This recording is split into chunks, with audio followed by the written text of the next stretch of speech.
Welcome everyone back to another episode of the Think and Reform podcast. Joel and John are with me right now. Jim is on vacation, so he will not be joining us today. We got a lot to talk about. It's been a while since we recorded a podcast. We've switched studios, or basements if you will. And now we're ready to keep on going, ready to keep recording, confronting the wickedness wherever we see it with a biblical worldview and a theonomic mindset, with God's law as the standard of justice and the full counsel of God as a standard of righteousness in all areas of life. Dad, what do you got for us this week? Yeah, it's a favorite topic of mine, but it is a gift, shall we say, that keeps on giving. It's that socialism thing that we're all obsessed with. And on my way in here this morning, I looked up and there was this buzzard like cruising through, this turkey buzzard, this vulture, cruising around the sky, looking for something dead, right? And you could say, I was thinking about socialists and vultures because they only eat dead stuff, but it's because something lived at one time that they can live. In other words, it's not, you have to have life before you can have death like that, and they eat the dead stuff, right? Mm-hmm. I was thinking about this on my way in here this morning, and from Alvin Schmidt's book, How Christianity Changed the World, he talks about the early socialist experiments here in the what is now the United States, both in Virginia and Massachusetts, and how the socialist experiments almost killed everybody off. Almost. And he says the first English settlers in America landed in 1607, called their settlement in the New World Jamestown. Headed by Captain John Smith, the colonists were economically organized as a socialistic community requiring all the settlers to give all products of their labor to the common store. Now, why is it, after this grand failure, that we still stand around and say, well, it sounds good on paper? No, it sounds terrible on paper. And it was terrible in fact. Individuals had no private property and no economic freedom. This system quickly turned disastrous, bringing famine and starvation. Said an early historian, it was a premium for idleness and just suited the drones, who promptly decided that it was unnecessary to work themselves since others would work for them. Now that is a classic, as far as I'm concerned, explanation of socialism. However, I've been thinking about this a little bit more, and I've always said, the idea of being lazy and have other people work for you is it's such an attractive part of socialism, if you will. Like, you mean I can just sit around and watch ESPN 2 or 1, and other people work for me, bring me food, whatever? But thinking about this, recently I was thinking about Judas, and I was thinking about what happened with Judas when the woman came with the expensive perfume and broke it and put it on Jesus. And Judas, of course, gets indignant. And so there's another aspect of socialism that I hadn't considered as much, and that is the aspect of self-righteousness. Listen to this. John says this, Mary took a pound of very costly oil of spikenard, anointed the feet of Jesus, and wiped his feet with her hair, and the house was filled with the fragrance of the oil. But one of his disciples, Judas Iscariot, Simon's son, who would betray him, said, "Why was this fragrant oil not sold for 300 denarii and given to the poor?" This he said, not that he cared for the poor, but because he was a thief and had the money box, and he used to take what was put in it. And Jesus says, of course, hey, let her alone. Now, this is an intriguing passage to me because socialists love statistics, right? And Judas is right out there with the 300 denarii. He knew just how much that was worth and how many poor people we could help with this. That's true. And John's got the commentary. It wasn't going to the poor people, folks. It was going into his pocket. But what about the self-righteous aspect of it? Listen to this from Matthew. And this is very concerning for all of us. And when Jesus was in Bethany at the house of Simon the leper, a woman came to him having an alabaster flask of very costly fragrant oil. She poured it on his head as he sat at the table. So he poured it on his head and his feet, obviously all over him. When his disciples saw it, they were indignant, saying, "Why this waste? For this fragrant oil might have been sold for much and given to the poor." oh, wait a minute now, it's spreading to the disciples. Now we like to hit Judas with this, but it immediately spread to the disciples. They're saying the same thing as Judas is. And I was thinking about this. They did not have their hand in the till. What was with them? I was thinking about how attractive self-righteousness is. To be able to sit and judge other people. You know, these BLMers and these Antifa people that are burning down buildings and so forth, what is part of their motivation? You know what? They get to be self-righteous. They get, that guy in the suit or whatever, that Wall Street guy, that guy with the nice house, you know what? I'm still more righteous than he is because I care, and he doesn't. And that attractiveness of being self-righteous, of saying, I haven't done anything. In the case of the rioters, all they've done is destroy. But what an attractive thing it is to be able to say, I'm righteous, you're not. And I actually believe that is part of the attractiveness of socialism. Not just the envy, not just the wanting of someone else's goods, but to be able to say in your mind, yeah, I'm the righteous one, you're the bad one. And that, I believe, is an attractiveness that we always have to watch out for. I'm just as an example, how many times have you heard people say, well, the reason why the state had to get involved in charity was because the church wasn't doing its job. And we stand around and say, like, because I'm very concerned that the poor get taken care of, so let's give it to the state. Give it to the state. Are you kidding me? I mean, the church may have not been the greatest at it, but the church invented charity while the state was burning the villages and selling the children into slavery. And you're standing around, Mr. Self-Righteous Christian person, and saying, let's give it to the state. No, stop it already. Get back to the scriptures. Understand the attractiveness of self-righteousness. And the fact of the matter is that we have even the disciples lining up with Judas, this socialist of his day, this thief of his day, because of that attractiveness of self-righteousness. And if we don't have the scriptures in front of us all the time to challenge our self-righteousness, we'll fall into those exact same patterns of thinking, if you will.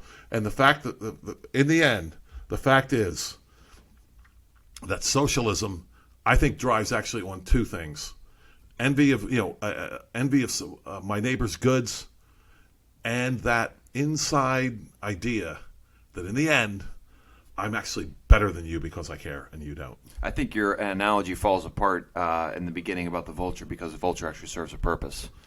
True enough, right?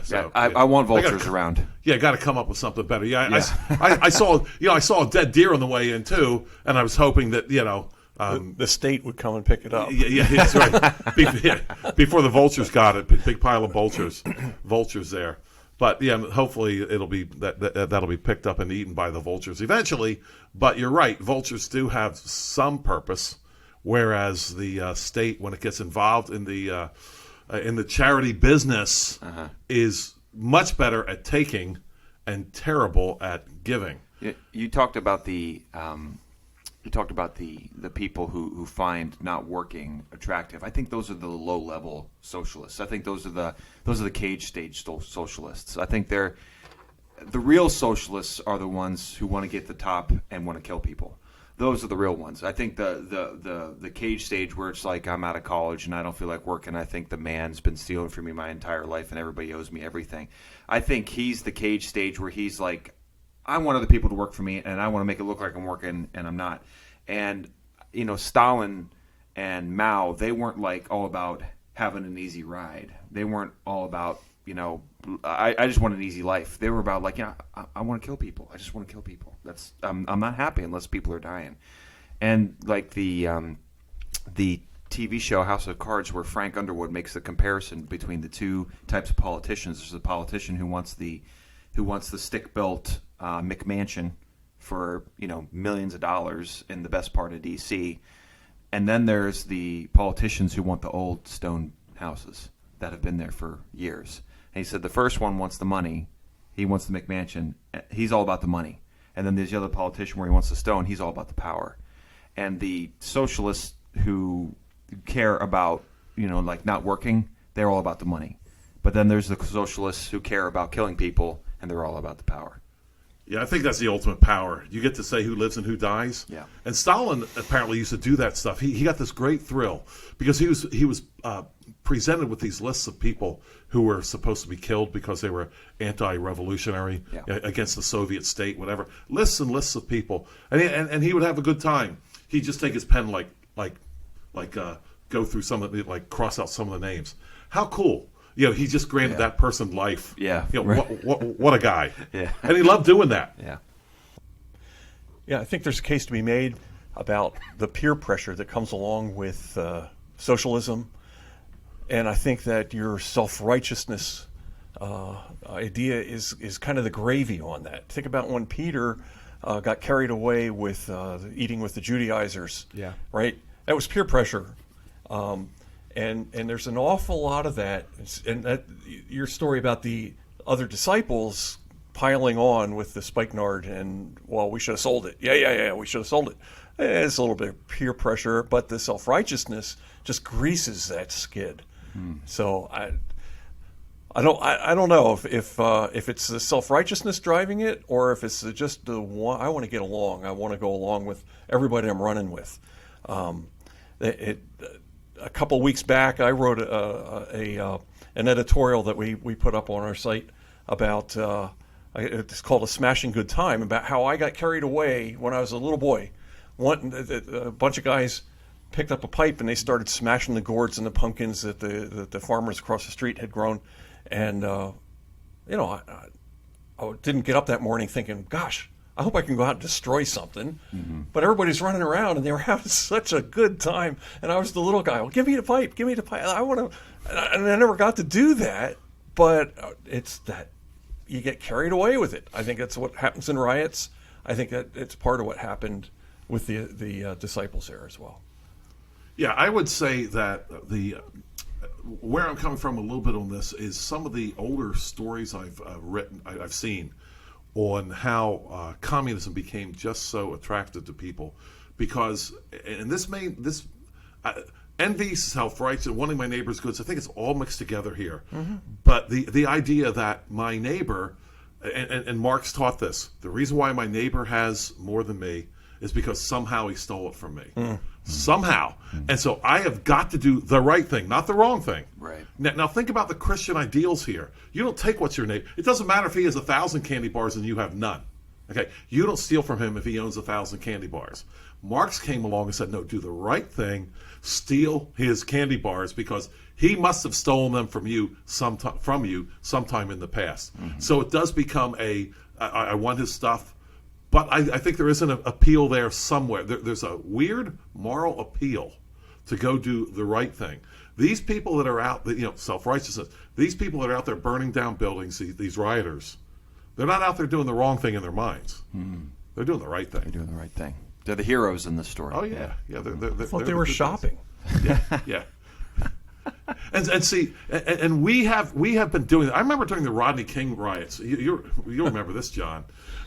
Rodney King riots, right? And these news people were out there interviewing people, and they caught one young lady who was carrying off a television, right?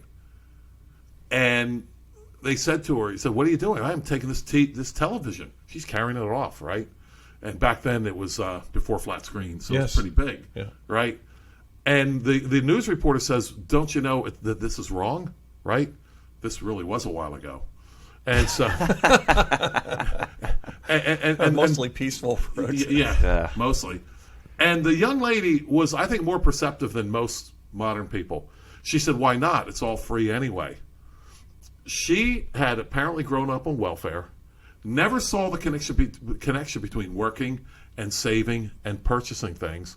She couldn't tell the difference between getting the check in the mail and going out and buying stuff. Or just taking it. And just taking it. Mm-hmm. She'd already been taught that it's not wrong by our welfare system, which is socialism, which is theft. Mm. Yeah.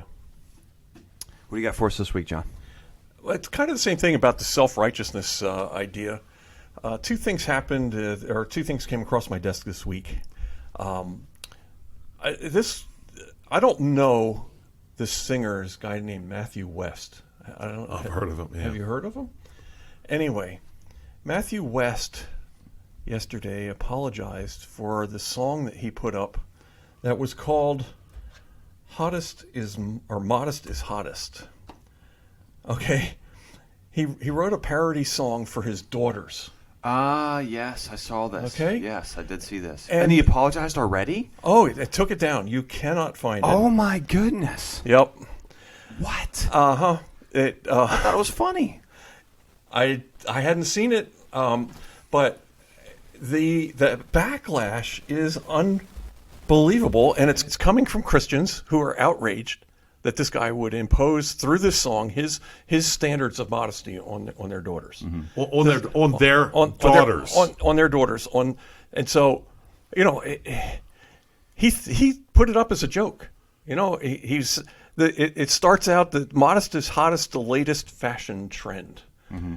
And he was encouraging his girls to dress modestly, but the song was about his struggle as a father about how do I deal with my daughters? They're getting older, they're getting really attractive, and people are saying, no, you are imposing these crummy values, and how dare you on that? And so where on earth is the biblical literacy of our Christian? They're woke. They're woke. I want to read. There's a comment here from somebody who it's just so another recording artist said that the phrase "modest is hottest" is still entirely centered on men and their preferences in the way that women should dress, sets up being hot as the goal for women, and it positions all men as creeps who can't handle seeing a woman's skin without becoming out-of-control monsters. It's demeaning to men and women, she says. And so that was one. And then there's another guy who it's worse. He's essentially says that the girl should just go on. You dress however you want. And if boys are going to act out, well, that's their problem, not the girl's problem.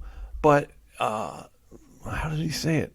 Just wear what you want. The latest fashion trends I probably won't get, but it's not for me to understand. It's just you can't tell these girls about being pure. And so it boggles my mind that supposedly Christians can say these things and ignore the verses in the Bible that talk about just these things. I'm pulling up 1 Timothy 2:8-9. I desire therefore that men pray everywhere, lifting up holy hands without wrath and doubting. In like manner also that women adorn themselves in modest apparel. It's biblical. Titus, the older women, and it talks about how they should advise the younger women on dress, among other things. And the Bible, in Proverbs 7:10, says, and there a woman met him with the attire of a harlot. So you can dress like a whore, or you can dress modestly, and the Bible has something to say about it. But let's ignore Scripture and be woke about it. It's just, and I don't know if it's Bible wokeism or Christian wokeism that I'm so concerned with, or scriptural illiteracy. And that's just that. So there was the one thing that happened this week. Okay. And then my wife. Well, can I say something about that real quick? Because I saw that video and. Oh, you saw the video before it was taken down. I actually did. I did see the whole thing. I understood what he was saying. I think there's a fundamental misunderstanding about what the word hottest means, because I was thinking about that phrase, modest is hottest, and initially I disagreed with it because, modest women are not hot in the sense it depends on what you understand as the word hot, right? Mm-hmm.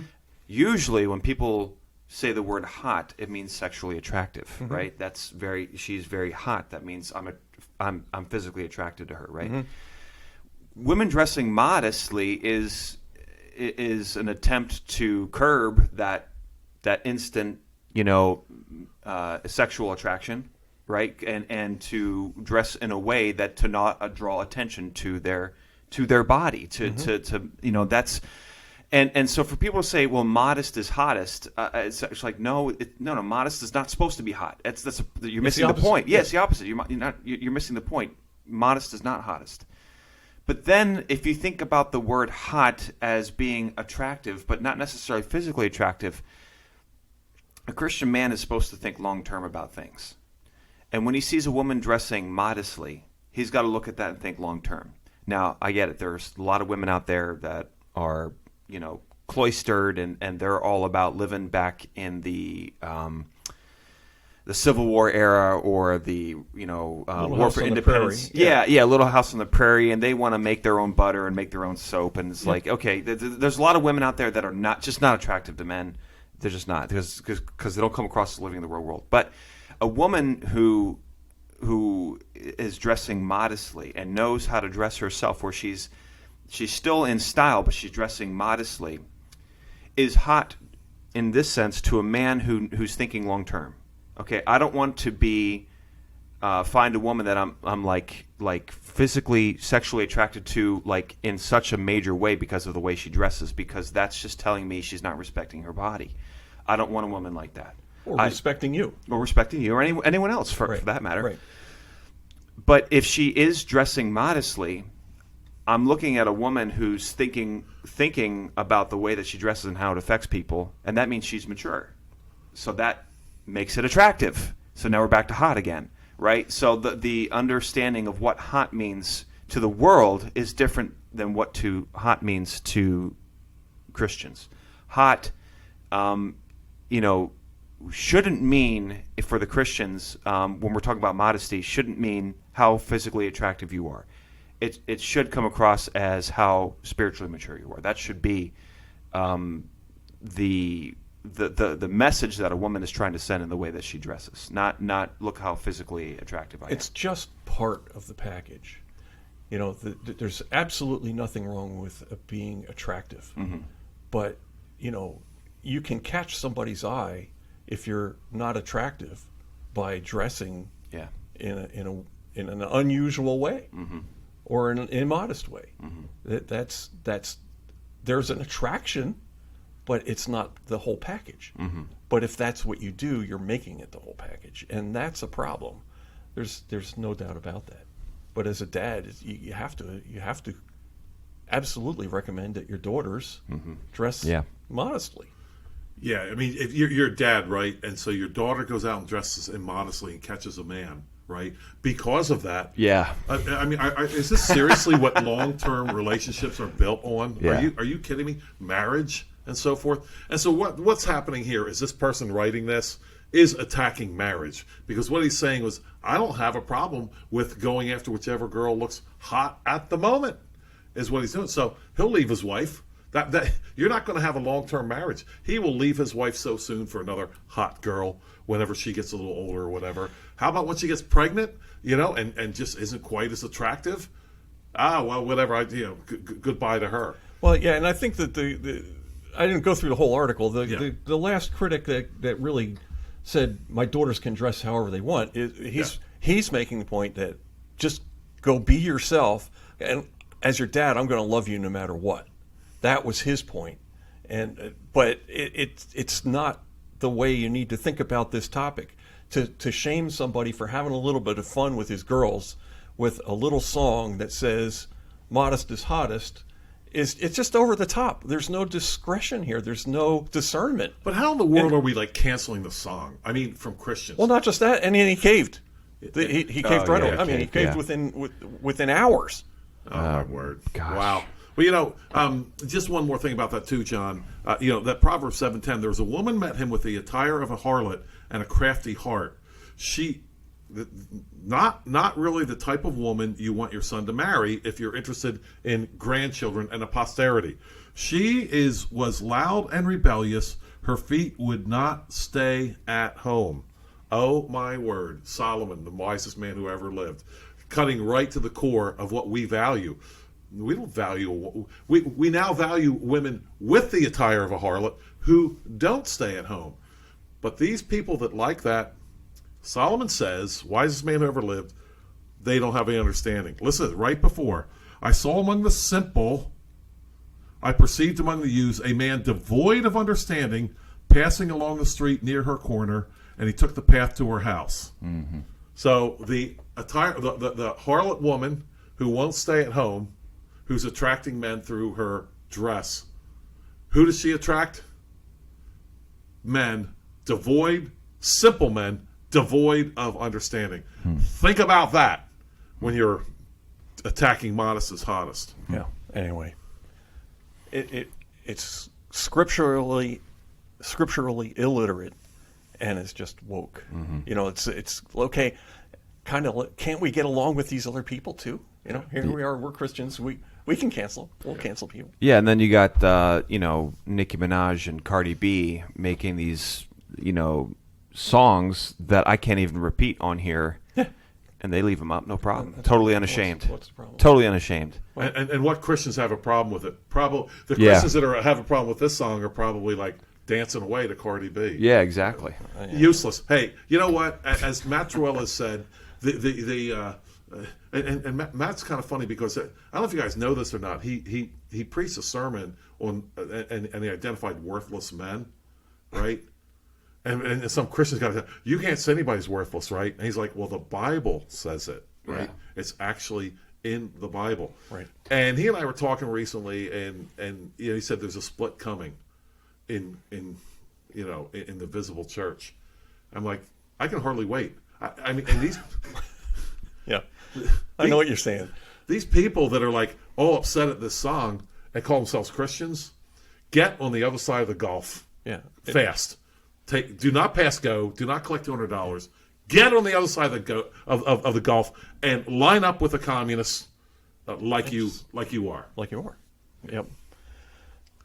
Along these same lines, my wife got an email from somebody this week who was repeating, actually sent along an email that she had gotten, and it's about the Biden. Let's not give Biden communion that the Catholic Church is considering. And this was this guy's critique. I'm just going to read it and a couple of comments there. This guy said he hopes that each and every precious clergyman would read this. All right, precious clergy being in quotes. So I want to write a longer piece about those bishops who seek to keep some from the table of Christ.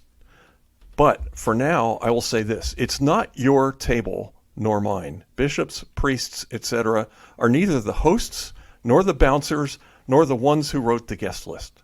The Eucharist is the resurrected body of Christ given for the life of the world. Jesus Christ is the one who invites the guests. And then in parentheses, all of you who labor. He is the host of those who come.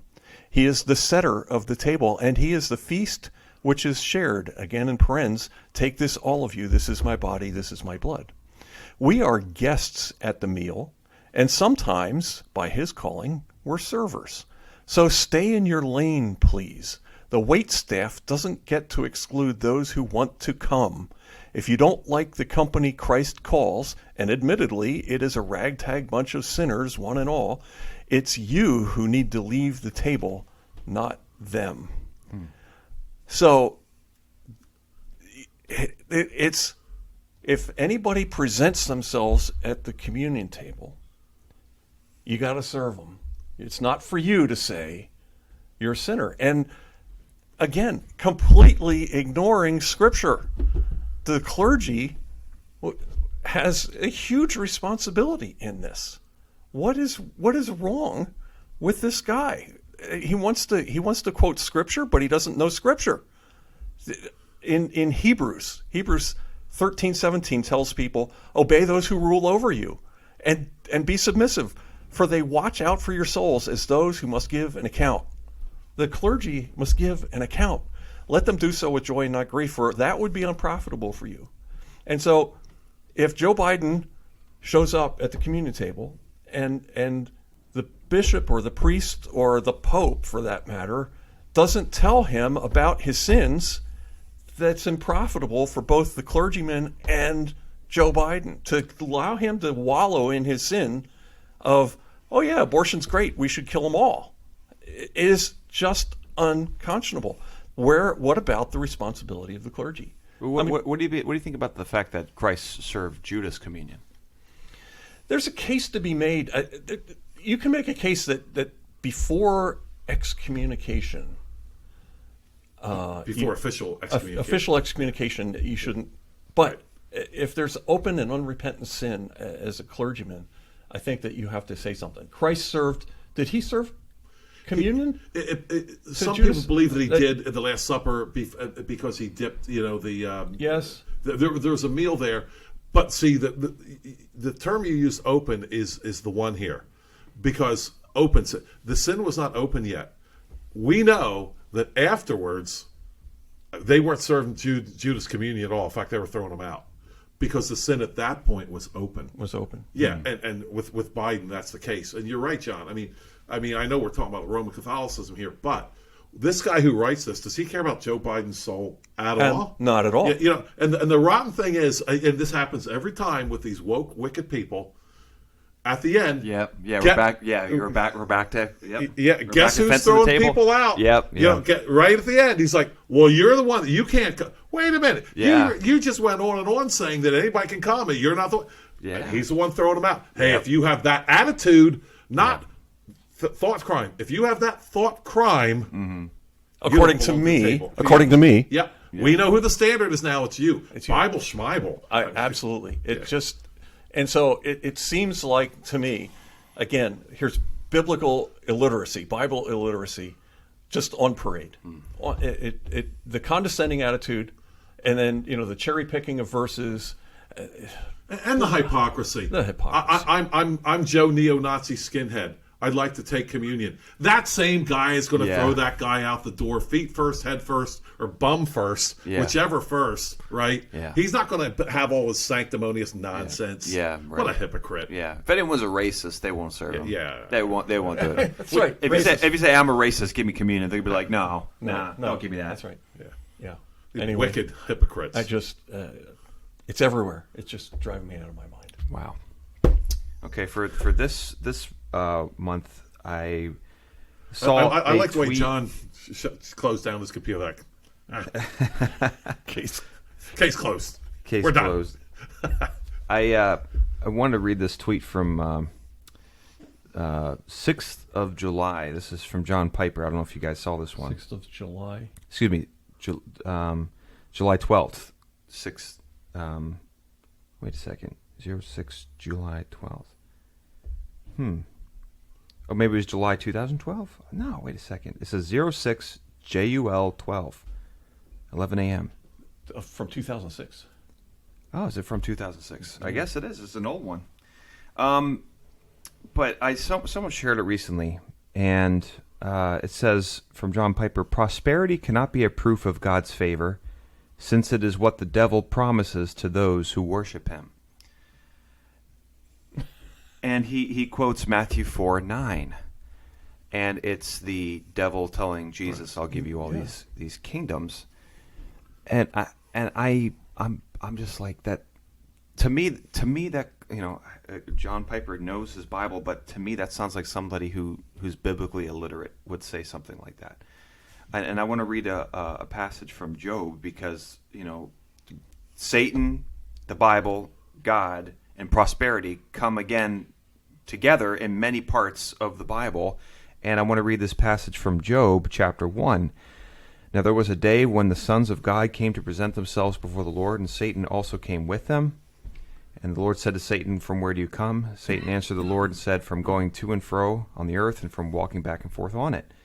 And then the Lord said to Satan, "Have you considered my servant Job, that there is none like him on earth, a blameless and upright man who fears God and shuns evil?" So Satan answered the Lord and said, "Does Job fear God for nothing? Have you not made a hedge around him, around his household, and around all that he has on every side? You have blessed the work of his hands, and his possessions have increased in the land." Wait a second. I thought only Satan gave prosperity. Wait a second. Let me read that again. "Have you not made a hedge around him, around his household, and around all that he has on every side? You have blessed the work of his hands, and his possessions have increased in the land. But now, stretch out your hand and touch all that he has, and he will surely curse you to your face.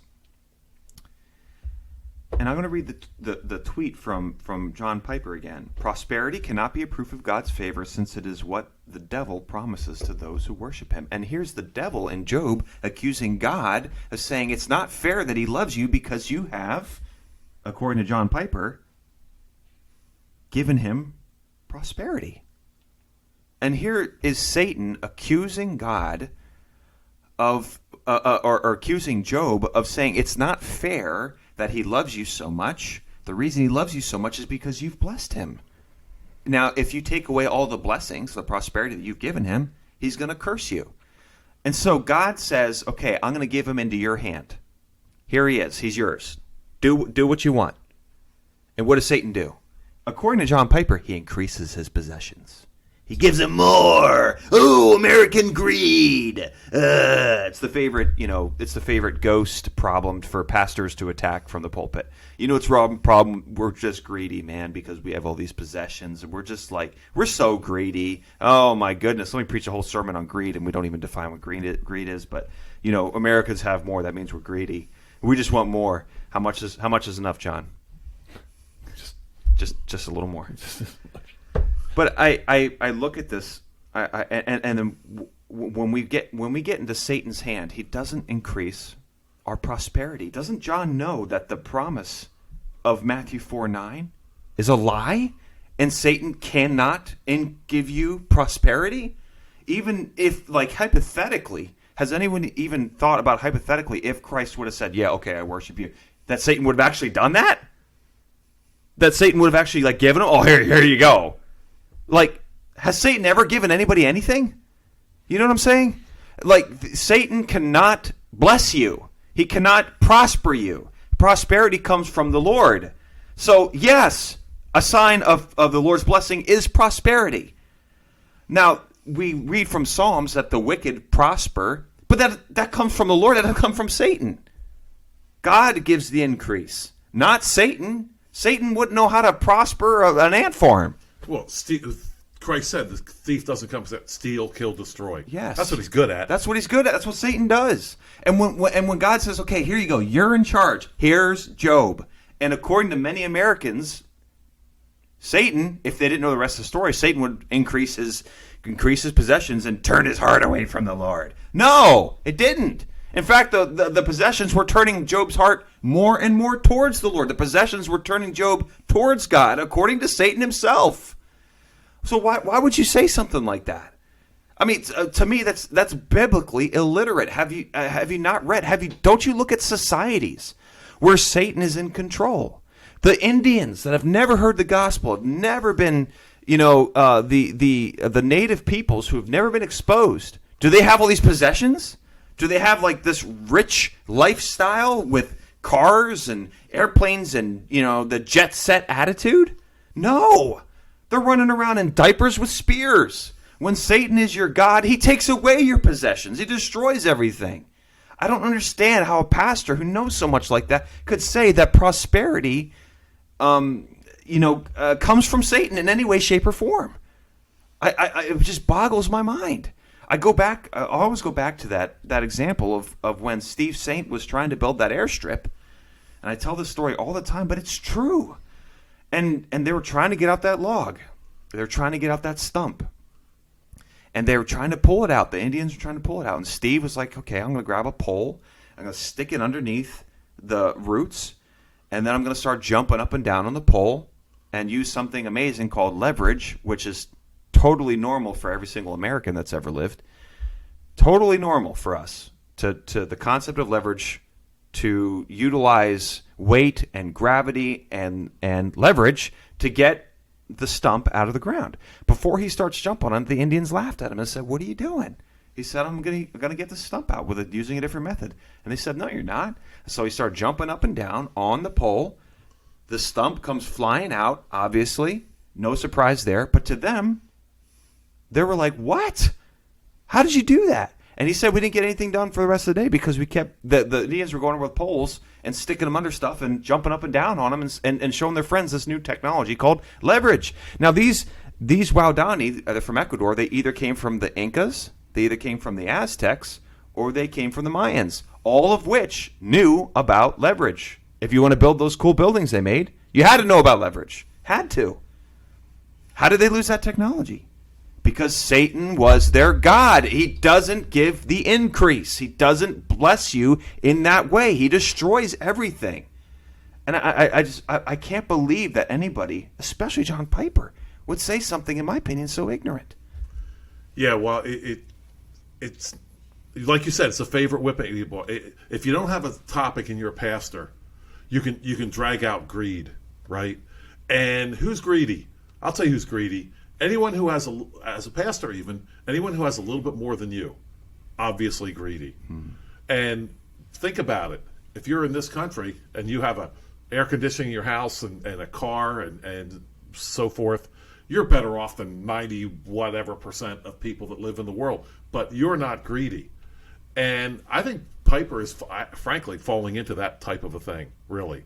It's so easy to whip up on people that have stuff. I remember hearing David Platt, when he was a pastor in Alabama, he preached a series of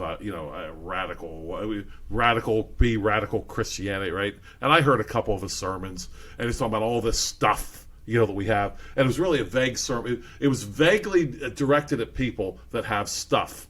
And he couldn't tell in the sermon what you're supposed to do. Yard sale? What's the allowable level that I'm allowed to have and still be a good Christian, right? Well, that was when he was in Alabama. Well, now he's pastor of McLean Bible Church in Northern Virginia, one of the richest churches, I guarantee, in all of North America. And somehow I believe, I'm going to go out on a limb here. I'm out on a limb, but I don't think he's living in a trailer park. Didn't he go to Africa and come back? No, that was. I think you might be thinking Bodie Bacham. No, Bodie Bachman's still there, but I'm pretty sure. I thought he actually did go to Africa for a little bit and come back. I don't remember that. I think he came straight from Alabama to McLean. Okay, was he just telling everyone else to go to Africa? Yeah. I want to. You all know I'm not a big fan of Piper because of his stance on the Ten Commandments. Which ones should we obey? Oh, we'll obey the loving ones. Thanks, John. Yeah. Now there's insight. But I want to be fair to Piper here on this.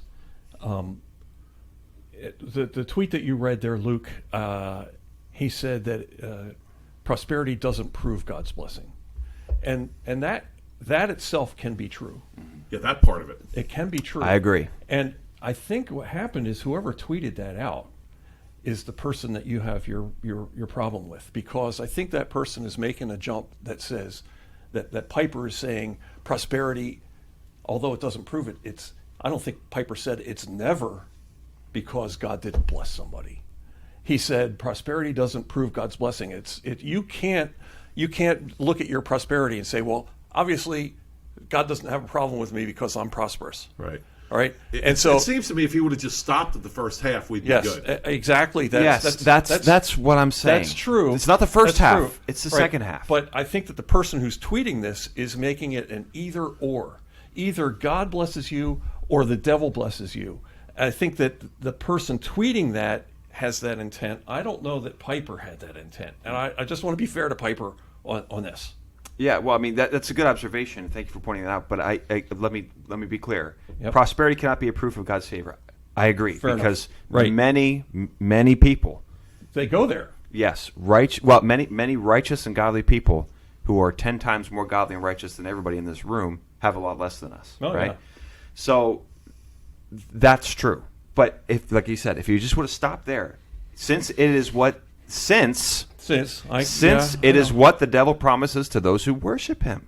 And the second half identifies as the devil being able to give us prosperity. Yeah, it does. It does. And that's the issue. I'm not arguing with your point Yeah. that the devil doesn't prosper us. I'm just trying to be fair to Piper because I've spent years piling on. Yes. He doesn't need any more than what you've already given him. I want to read one more verse. Deuteronomy 8, Verse 6 through 10, 4 verses here. Therefore you shall keep the commandments of the Lord your God, to walk in his ways and to fear him. For the Lord your God is bringing you into into a good land, a land of brooks of water, of fountains and springs that flow out of valleys and hills, a land of wheat and barley, of figs and trees and pomegranates, a land of olive oil and honey, a land in which you will eat bread without scarcity, in which you will lack nothing, a land whose stones are iron, and out of whose hills you can dig copper. When you have eaten and are full, then you shall feel really bad and write a book about how prosperity is terrible, and go live in Africa where nobody is prosperous, and you'll feel bad and tell other people to feel bad about the wealth that the Lord has given you, because David Platt wrote a cool book called Radical Love or something like that. And okay, so I'm abusing the verse. It doesn't say that. It doesn't say when you're eaten and are full, then you should feel bad about all the wealth that you have. It says, let me read you the verse. When you have eaten and are full, then you shall bless the Lord your God for the good land which he has given you. That is our appropriate response for the wealth that we have, is thankfulness. Praise and thankfulness, because all good and perfect, every good and perfect thing comes from above. It does not come from Satan. And a thankful attitude is something we should have regardless of our financial prosperity. True. We're commanded to have that thankful attitude. The fact that we're sitting up and breathing, yes, means that we should be thankful. But look at He has given us so much more. Look at the application of Christ's promise that my yoke is easy and my burden is light.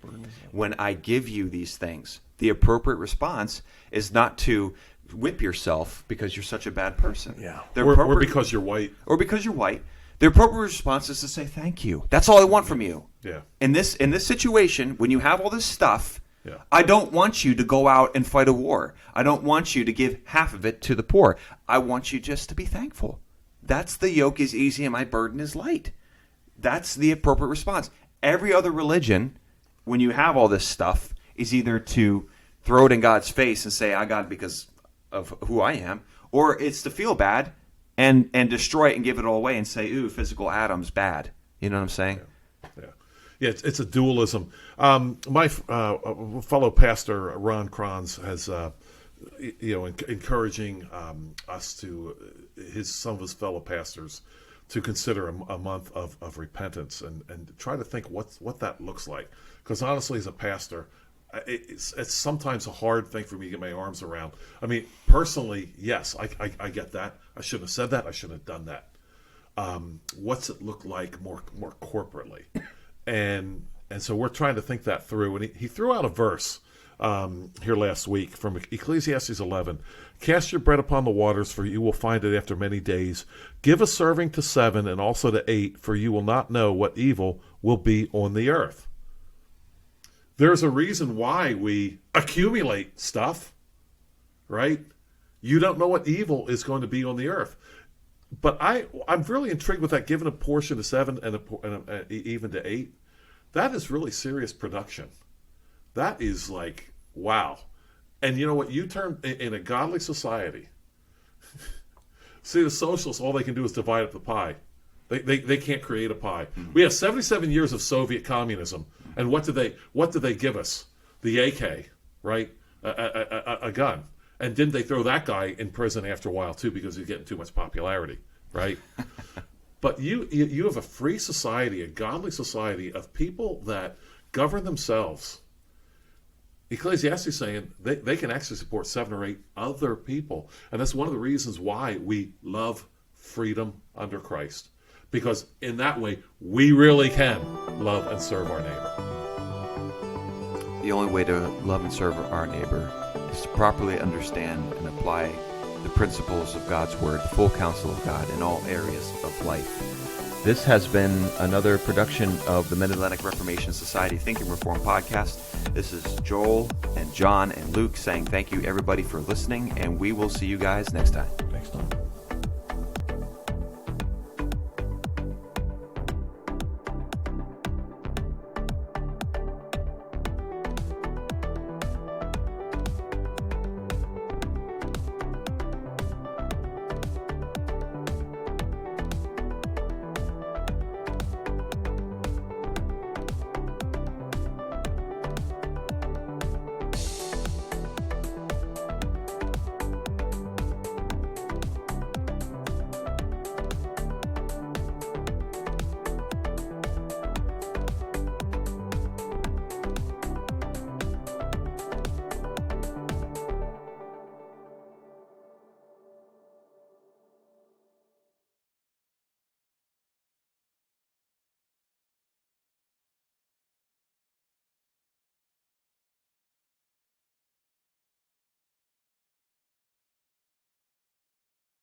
So a belief is something that you hold, but it stops short of knowledge, which is something that you know definitively and for sure and without a shadow of a doubt. If religious believers truly knew for sure based on reason alone, there would be no room for faith. In fact, Jesus' command to have faith, that faith is really what saves us, would become meaningless, because it doesn't take any faith for me to believe in trees. It doesn't take any faith for me to believe in my wife standing right here in front of me and producing this podcast. I don't have to believe in Debbie. Why? Because I know her. She's right here. Belief is one step short of knowledge, and it creates room for faith. Now, you might say, Dinesh, well, if that's the case, why believe anything? Why don't you just wait until you have knowledge? And the reason is that when it comes to some issues, and life after death is one of them, you can't have full knowledge. You never will. There's no amount of scientific experiments that you can do, not just in the past or now, but even in the future, that could establish whether there is, you might say, another world behind the world and a destiny beyond the grave. There is no way to know such things. And so it was the philosopher Immanuel Kant who said, where reason cannot go, belief is not irrational. Belief is not irrational. Why? Because it is superstitious to believe in things when reason can contradict them. And so, for example, if I say, for instance, that there are people walking around on this earth who have 4 eyes, that's verifiable. We can go around and check out every single human on the planet and see if there's one with 4 eyes. That's refutable. But can you refute the idea that there's life after death? No. There's no amount of evidence that you can produce, and in fact, you don't have any. Neither do I. This is in the realm of pure belief. So, bottom line, why do believers believe at all? You might say, if they can't be sure, what good does it do them? What's the point of it? Well, number one, belief in God helps to provide an explanation for the universe, for why there is a universe, for what purpose we have in life, for why there is a moral order, for why there's right and wrong, and why this knowledge of right and wrong seems somehow embedded in us. And it's not an extension of Darwinian survival or self-interest. In fact, our conscience usually militates against it. Belief in God gives us a ground for hope that when we lose loved ones, we might see them again, that we might have a destiny that goes beyond the grave. And finally, the reason people believe in God, and the reason I believe in God, is quite simply because of the experience of God. The believer has an experience of God that is not fundamentally different from any other experience that we have. Not just experience of other people, but even that inner experience that tells us that there is a part of ourselves that is unreachable by other people. Think about it. When you see me or you hear the outer Dinesh. You hear what I say, you see what I look like, but the inner Dinesh, what's going on, you may say, in my mind or in my soul, you have no idea. That's why there's no one who can genuinely read my mind, because that is interior. But even though you don't know and no one else knows, I know. I have a direct experience that is inner. And so the experience of God is like that. The experience of God is inner experience, but it is no less real for that. And it's no less real for not being sort of scientifically verifiable, because the mode of knowing God is interior and not exterior. So I commend Neil deGrasse Tyson for making a bold statement in a very important debate, one that covers issues I want to address regularly on this show. But the bottom line of it is that he's saying, and I agree, that in terms of reason, we don't know things, but we still are not irrational. In fact, there's every good reason to believe in them.